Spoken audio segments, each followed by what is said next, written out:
Oh yeah. Hey, what's going on YouTube? TB back here. Today I'm talking about the new patch that just hit in Advanced Warfare on Xbox One and 360. I think it comes out for the PlayStations a little bit later, but I'm going to talk about how it's going to affect the multiplayer competitive scene. The biggest things in the patch that I think are going to change the way the game is played, not too dramatically, but it will have an effect of how players are playing, especially with the almighty ASM1. Anyways, getting right into it, I'm going to talk about the in-game updates just a little bit. Few things with the connectivity optimizations and matchmaking improvements. I think there's host migration. I thought I saw someone say that on Twitter. If so, that's absolutely huge. It's really annoying when the game just drops when the host doesn't feel like playing anymore. So hopefully playing some ranked or just overall any other multiplayer game type will be a lot more fluid. We can just get host migration like we saw in other Call of Duties, and it'll be really great. Also, the 15 Master Prestige ranks and Grandmaster Prestige. I heard you don't lose attachments in those Grandmaster Prestiges, so that's really cool. Gives more incentive for people to keep pubbing, keep ranking up, and I think you unlock weapons and other armor and stuff as well. So that's pretty darn cool. Fixed the rare issue where players would spawn without a gun. That one absolutely pissed me off. You'd be playing Search and Destroy, you spawn up one round, you don't have anything, you can't shoot. It's pretty darn annoying. Hopefully they fix the lag that happened with the purchase classes, the 60 classes. If you host and the player would switch classes, it would make the game lag tremendously, so that was pretty annoying to play in tournaments. But moving on to the most important part of this video, the weapon balancing updates, which I'm going to be primarily focusing on. There's a lot of changes, little changes with all these other weapons, but I don't feel like they matter too much. The strongest weapons are still the bow and the ASM1 because of their fire rates. But the biggest thing that's going to change, you see at the bottom, the ASM1, the slightly reduced initial fire rate. Now, why is that so important? A lot of people last night, I noticed it right when I patched the game and got on and started playing a pub. It just wasn't the same. Those initial few bullets of the ASM1 is what made it the melt machine that it is. So you could definitely compare it to the AN-94 of Black Ops 2, where if you knew how to abuse the fast 2 bullets at the beginning of your burst, you would absolutely melt people at pretty much any range if you hit your shots.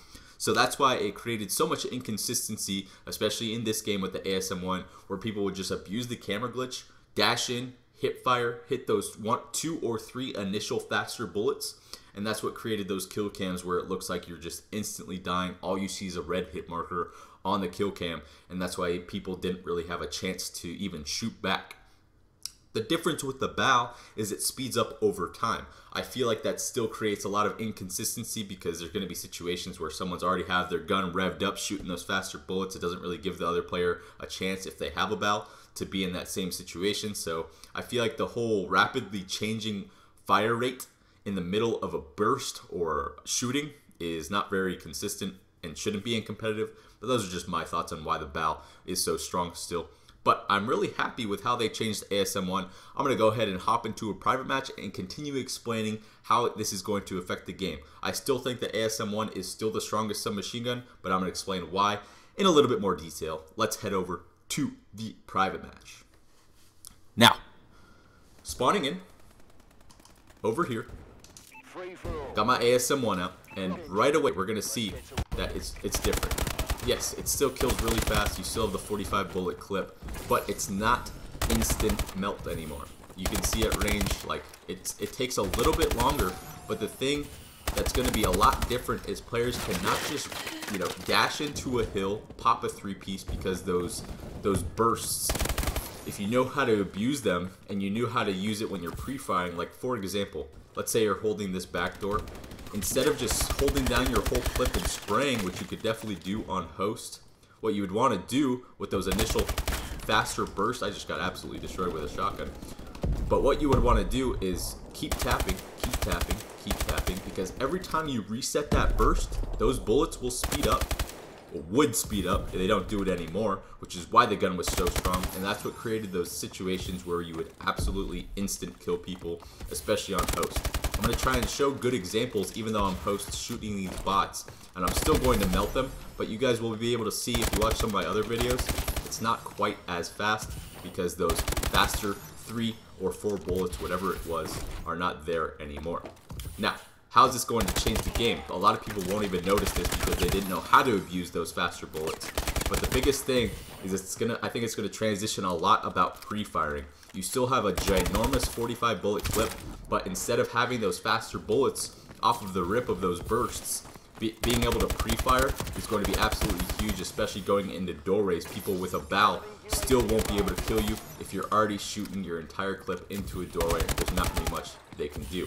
I think it's going to help a lot with all the online BS that happens with the pro players. You see people complaining, including myself, a lot when playing online in this game, and it's mostly due to the fact that people were able to abuse a camera glitch. So what you would do is you would just dash around a corner like that and catch a guy and melt him before he's even able to shoot back at you. And the reason that was happening is because the faster bullets, especially on host, allow you to abuse the mechanics of the game and melt someone before they even had a chance to shoot back. So I think this will make online a little bit more consistent. Those random teams that are beating teams, including mine, in the early rounds of the 2K and 5K, I don't think we're going to see that as often due to the fact that people won't be able to melt anyone, and the game overall is going to take a little bit more skill. Having said that, I think the BAL is definitely the strongest weapon, again, in the game, purely due to the increase of the fire rate. The clip is still low though, so I think it's going to be a good balance between the BAL and the ASM1 from here moving on.